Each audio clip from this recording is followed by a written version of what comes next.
Don't be bashful. Is everybody ready? There you go. Okay, I want to thank you for coming out over the noon hour. The National Weather Service has put Indianapolis under a severe weather risk along with an extreme heat index. And this risk will be effective through Saturday night. So throughout the rest of today and then all day tomorrow. I hope residents are keeping safe after our city experienced some really bad storms yesterday. As of this morning, nearly 50,000 residents were without power in the larger Indianapolis area. Christina Lund, the AES President and CEO, will give you the most recent update in just a moment or two. With the heat advisory in effect, however, residents, especially those without power, need to stay hydrated and they need to stay cool. So if you are out of power or in need of air conditioning, go to any indoor park facility in the city of Indianapolis that is open. And Phyllis Boyd, the director of Indy Parks, will go into detail in that regard just in a moment or two. This isn't the start to the holiday weekend that we wanted, but we need to repair and prepare for the weekend that we have been given. We'll likely see more severe storms this afternoon and into Saturday. That includes a risk for hail and more high winds. The city wants to advise residents not only on ways you can stay safe, but also on ways you can help Indianapolis during these types of weather events, particularly over the course of this weekend. First, I encourage all residents to have a plan and be safe. Obviously, stay away from power lines, stay away from fallen trees. Second, if you see a problem, report it when you can. Call in emergencies to 911. For Indianapolis residents, report outages or downed power lines to AES. Go online or call 317-261-8111. That's 317-261-8111.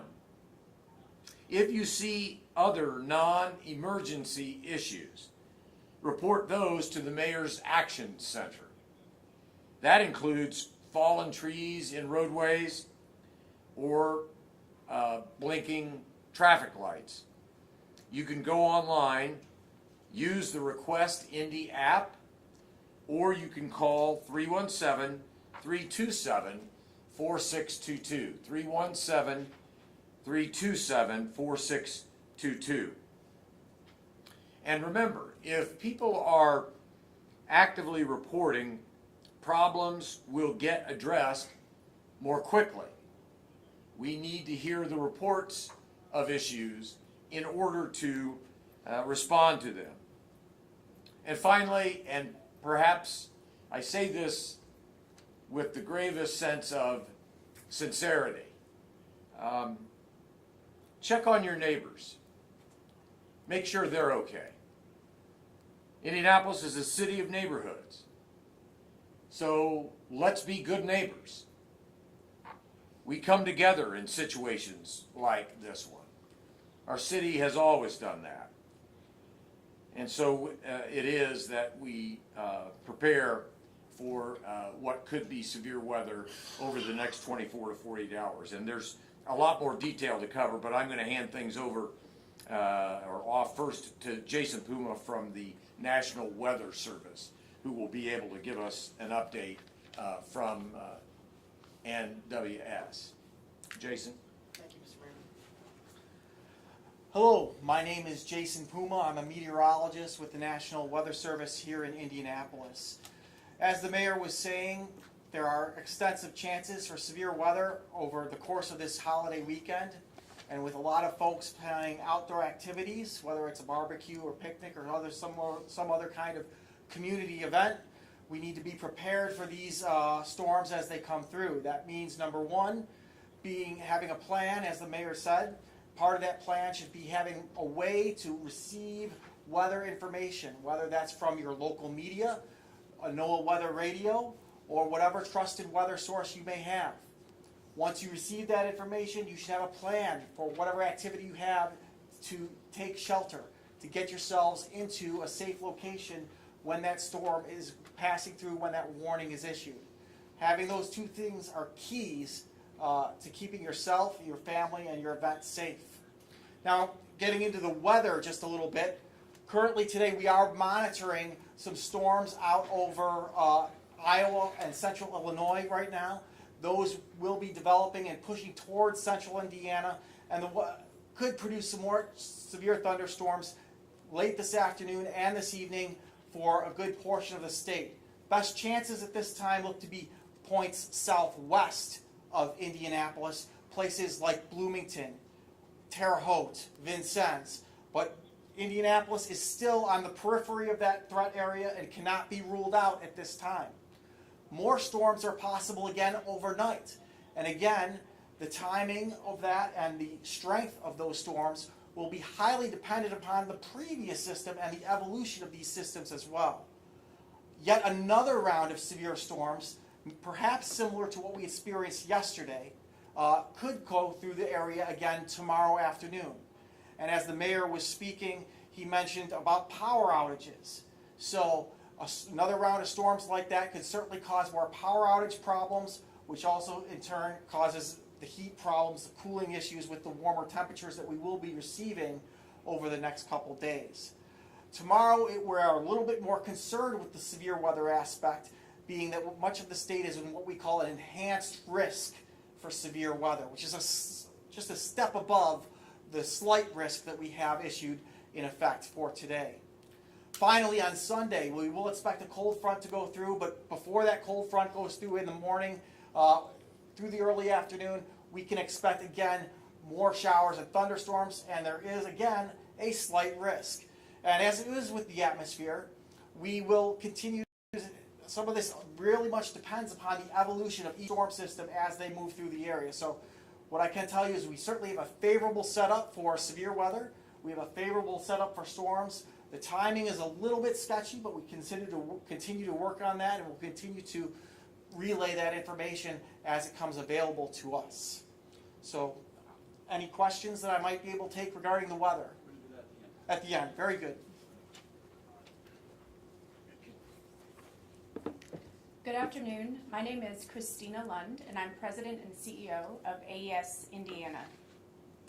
Our AES Indiana crews continue to focus on restoration efforts as quickly and safely as possible. Last night, the peak of our customer outages reached 81,000, and now we have approximately 40,000 customers out. So we are making progress, but we do still continue to work very, very safely and quickly to restore our customers. We have brought in additional crews from surrounding states, including Illinois, Tennessee, and Ohio. So we are getting help from our neighboring states, and it is greatly appreciated. We are continuing to work through significant damage to power lines and equipment. In fact, there were roughly 2,600 incidents causing outages on our network. And so each one of these does need to be addressed to fully restore our customers. Most of them were caused by the high winds, fallen trees, and downed power lines. And because of this situation, we do expect a multi-day restoration effort. We want to remind you that while we work safely and quickly to restore your power, we do have a process that we go through. First, we focus on our critical customers and services that serve our communities. Then we restore the outages that cause the highest number of customer outages, and then we move through the different branches of our network. Customers who are experiencing extended outages are urged to have emergency plans in place. And if you have a medical emergency, please call 911. To learn more about our restoration efforts and to keep up to date on outages, you can follow us on social media or on aesindiana.com. And as the mayor said, please do contact us at 317-261-8111 to report any outages. Thank you very much, and now I will turn it over to Jacob Spence of the Marion County Emergency Services Agency. Good afternoon. Marion County Emergency Management and the Marion County Emergency Services Agency continue to monitor all city agencies and services and ensure coordinated response to the storm that we've had.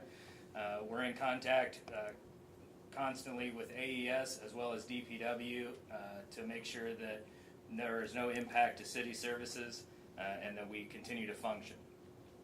As President Lund said, they've dropped about 50% of the outages at this time, so they are making headway. If you have lost power to the storm, please check on your neighbors. With the heat coming in, take care of yourself, hydrate. If you have damage or debris, it's human nature, you want to clean up as soon as possible, but if you don't have air conditioning, you don't have a way to stay cool, maybe let that sit for a little while. Take a break if you want. Don't try and tackle that all at once. Remember, if you're using power tools or chainsaws, anything like that, to use good common sense and safety when using those items.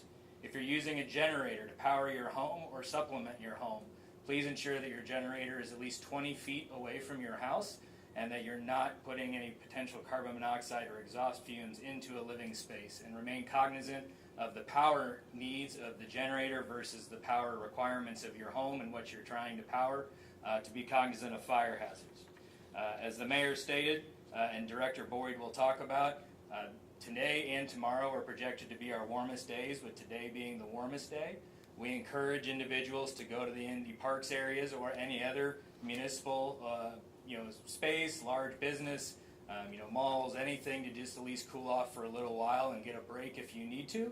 And Director Boyd will talk a little bit more about the hours at the end of the press conference. Thank you. At this time, it will be Chief Malone from the Indianapolis Fire Department. Quickly, good afternoon, everyone. Thank you for being here. Just an update on your fire department. Through the evening last night, we had up to a half dozen or so stations lose power. We were never in a capacity or a situation where we could not respond. Your fire department's fully operational. We're receiving and going on emergency calls as they come in. We are currently down to 3 stations that are without power. 2 of those, Station 1 in the 10th and Elder area, Station 22 in the 30th and Dr. Andrew J. Brown area, and Station 26 in the 7400 block of South Meridian. 1 and 22 are on portable generators, and Station 26 is on a full station generator. We have deployed our field truck to top off those stations that are using generators. So we're in really good shape. We're ready to respond. We're ready for the next wave of storms. We think we are anyway. And that's our update for this afternoon. Thank you. I'll introduce Police Chief Randy Taylor. Good afternoon. Fortunately for IMPD, none of our districts lost power overnight. We did have some intersections that were without power.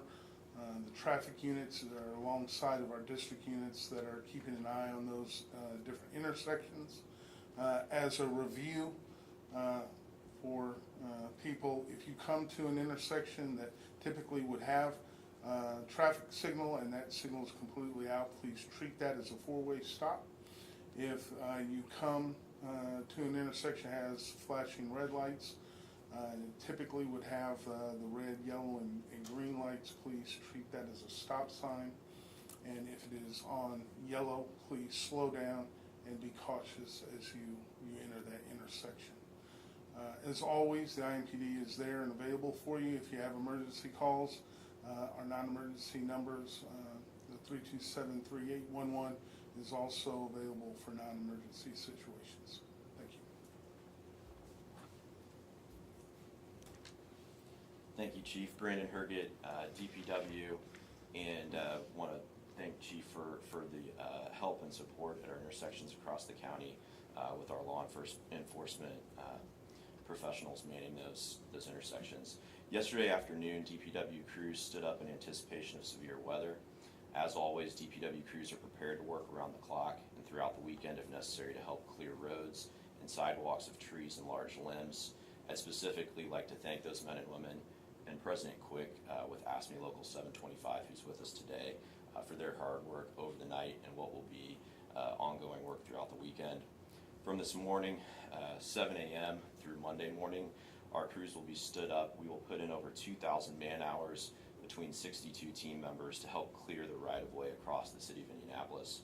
Our crews are working first to clear roads and sidewalks, and we'll make a second visit to clean up trees and limbs as we're able. Again, the priority being to clear the right-of-way first and then come back out to clear those limbs. Additional contractors are being called in to help expedite the cleanup process because of the significance of the event across the county. As of 8 a.m., our dispatch received 134 calls about trees in the right-of-way. 26 of those 134 have been cleared. At this time, we're aware of 23 intersections still without power. We're working to place portable temporary signs at intersections that are completely without power. And again, want to thank our law enforcement professionals who are helping support that, and the folks at AES who are working hard to get the power back on. If you are aware of an intersection without power, it is vitally important that it be reported to the Mayor's Action Center by calling 317-327-4622, or by filing a ticket with Request Indy, or by downloading the Request Indy app from the App Store or Google's Play Store. And secondarily, I just offer, please look out for our crews while they're out there working. They're going to do the best they can under the conditions, especially if we continue to see weather. So be mindful that they're out there working hard to clear trees. Slow down, be cautious, as the Chief mentioned, if you're approaching intersections where the power's out, and please report that information to us. We don't have the ability to respond unless we know there's an issue, so please be vigilant, about reporting those issues. With that, I'd like to introduce Director Boyd with Indy Parks. Thank you.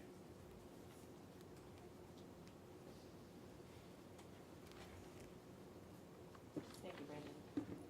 So our Indy Parks Family Centers will be open today and tomorrow as cooling centers, and currently all family centers have power.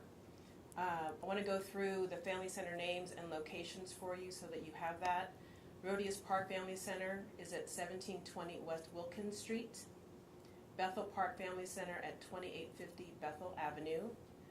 Broad Ripple Park Family Center at 1426 Broad Ripple Avenue. Brookside Family Center is at 3500 Brookside Parkway South Drive. Christian Park Family Center is at 4200 English Avenue, and that is currently only open today. We do not have staffing currently for tomorrow. Garfield Park Borello Family Center is at 2345 Pagoda Drive. Municipal Gardens Family Center is at 1831 Lafayette Road. Pride Park Family Center is 1129 South Vandeman Street. Riverside Park Family Center, 2420 North Riverside East Drive. Thatcher Park Family Center is at 4649 West Vermont Street. Washington Park Family Center, 3130 East 30th Street. Watkins Park Family Center, 2360 Dr. MLK Street. Windsor Park Family Center is 6510 East 25th Street. These locations will be open with extended hours today until 9:30 p.m. Staff is aiming to extend Family Center hours tomorrow, but we don't have confirmation on what those hours will be just yet. More information about the Family Centers and hours and locations can be found at www.indy.gov/activity/indy-parks-family-centers. So Indy Parks will have pools and splash pads open until 8 p.m. today as additional cooling options for folks. We have 14 pools that are currently open, with plans to open Eagle Creek Beach later today and Sound Park Pool tomorrow, if weather permits. Staff is working to ensure that pools and splash pads are clear of debris from the storm and safe for residents. The availability of the pools and splash pads is subject to safety though. So pool and splash pad information can be found at www.indy.gov/activity/summer-pools. We also have the availability of youth 18 and under getting meals at some of our summer serving sites, and those sites include Bethel Park today at 2 p.m. Christian Park kids meals will be available and second helpings from 4 to 5 p.m. today, Riverside from 12 to 2 p.m., and Watkins Park from 4 to 5 p.m. today. We can take questions. I have a question specifically about the traffic signals. Some of the areas around town are seeing a lot of congestion. Is there any hope that more officers will be able to be deployed to some of those higher traffic areas to move traffic along, especially as we head into the weekend? Yeah, if you have concerns about that, please let us know. As we get those calls, obviously we can have officers respond to that area to help out with traffic. And I know you mentioned multiple day restoration effort here. Are we talking 2-3 days? Do we know yet, or is it just wait and see? So we are continuing to work through all of the outages, and so we don't have an exact timeline yet. We do work through first the incidents that are causing the greatest number of customer outages, and then what we do is work through the incidents that have smaller impacts. We are going to continue to provide updates on our social media, and when we do have restoration timelines available, believe me, we will share them. Thank you. Can you walk us through a little bit what crews are kind of dealing with out there? I don't think a lot of people might understand what their job kind of entails when they are dealing with such widespread outages in a lot of places. Even with crews coming in from all over the place, it's still a big job for these folks. It is a big job. So there are 2,600 different incidents that are causing disruptions on the network. And so each one of those is going to need to be addressed. Many of them are related to tree damage. So it could be that trees have fallen on our lines and taken the line down. And so what needs to happen in that case is that, first of all, do not ever touch a downed power line. Call and wait for help. But what we do is we send in trained people to remove the tree from the power line and then cut it up and make sure that it is, not creating safety issues, and then the line is reconnected. We also could sometimes have equipment that has been damaged, so sometimes a pole is going down. What is interesting is that we have been going through a process of replacing our older poles, and so we are seeing that the newer poles are holding up under these conditions. So that is good news. We're seeing less of that than we would have in the past. But it really is a variety of circumstances, but the vegetation is really a key issue for us in this circumstance because the high winds just created so much tree damage. I have a question for Jason.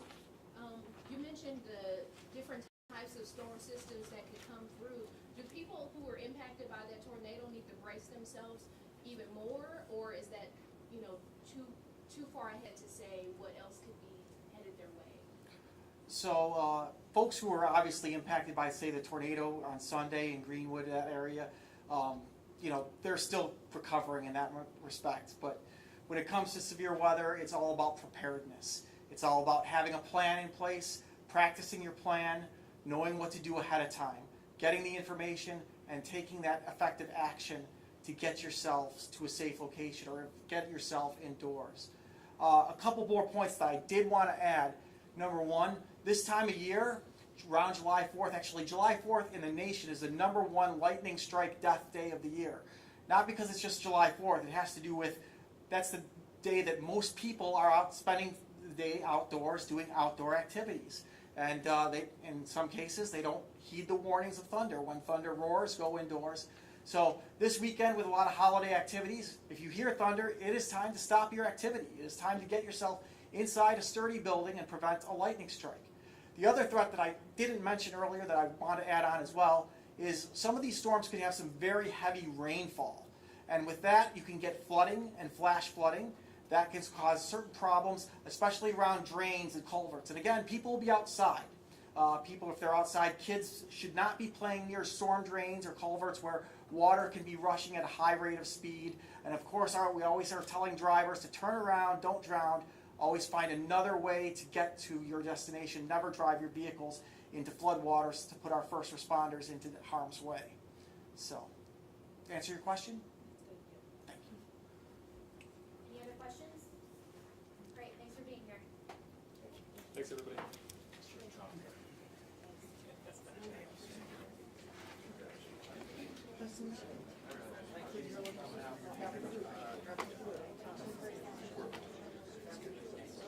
Same thing. How about the CERT conference? Did everybody